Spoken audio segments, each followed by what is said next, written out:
Since the release of the book Life Force, co-written by Tony Robbins and Peter Diamandis in early 2022, the two have been doing the rounds of TV, podcasts, and YouTube channels. There was one repeated phrase that caught my attention, and as soon as Peter Diamandis explained it, I was hooked. That phrase was longevity escape velocity. Hi, and welcome to House of Longevity, your source for the latest research, innovations, and discussions in the anti-aging and longevity field. Now, let's get into it. So, what does longevity escape velocity mean? Here's Peter Diamandis sharing his conversations with two of the top brains in science and longevity research. I asked him, when do you think we're going to reach longevity escape velocity, which is the point that for every year you're alive, science is extending your life for greater than a year, right? Sort of a departure point. And his answer about when we'll get there, he said, is about 12 years. That's his guess. Now, if someone else said it, I wouldn't give it that much credence. But if you Google Ray Kurzweil's accuracy on his predictions, it's like 86%. I mean, the guy is extraordinary in his predictions of the future.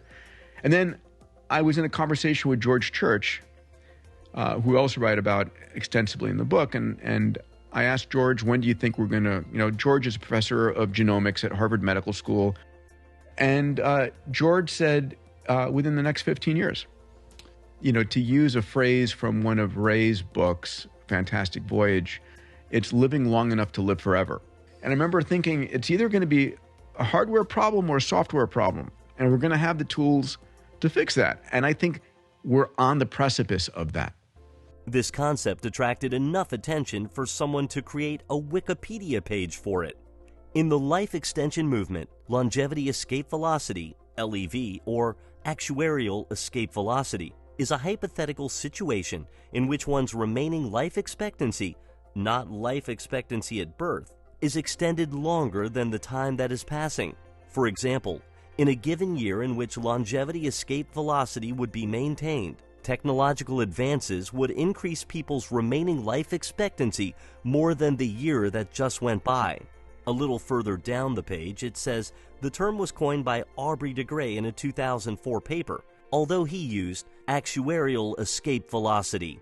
In the paper, he published this chart that explained the expected velocity of one's life depending on their age when first-generation rejuvenation therapies arrive. Here's what he said about escape velocity.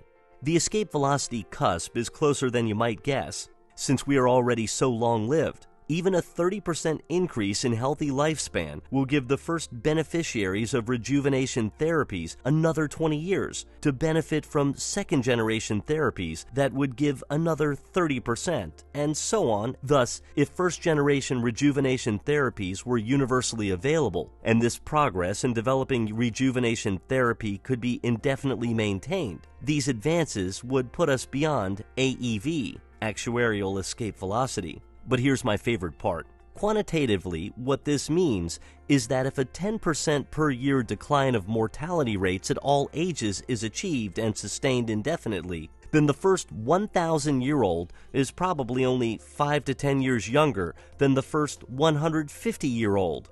Mind you, this was published in 2004, but reading that 18 years later still has me saying, are you fucking kidding me?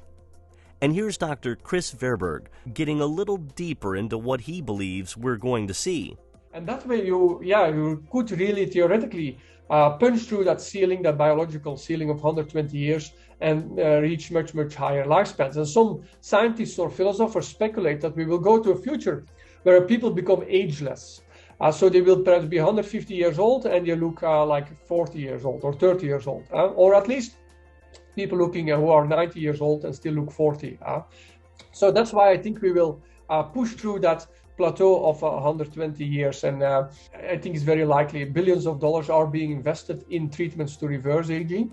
And actually, another reason why we will get there is because the best way to treat aging-related diseases is by slowing down and reversing aging. So I think if you want to properly treat heart disease or Alzheimer's disease, the best treatments will be the ones that do that, but simultaneously also reverse or substantially slow down your aging process. Yeah, so I think that's a possible future we are going to. Some scientists even believe that the first human who will become 500 years old is already born, or some investors believe that. Remains to be seen, but I do believe we will go to a future where people will live to a much higher age in much better health than was ever possible in the history of mankind. So, what do you think? I'm not a scientist, but based on what some of the top minds in longevity science think, some major advances are right around the corner, and these scientists seem to be downplaying what they know is already in the pipeline. Check the links below for the websites and interviews I referenced in this video. And hit the like and subscribe buttons if you want to see more videos about the science and innovations in this fascinating and important field.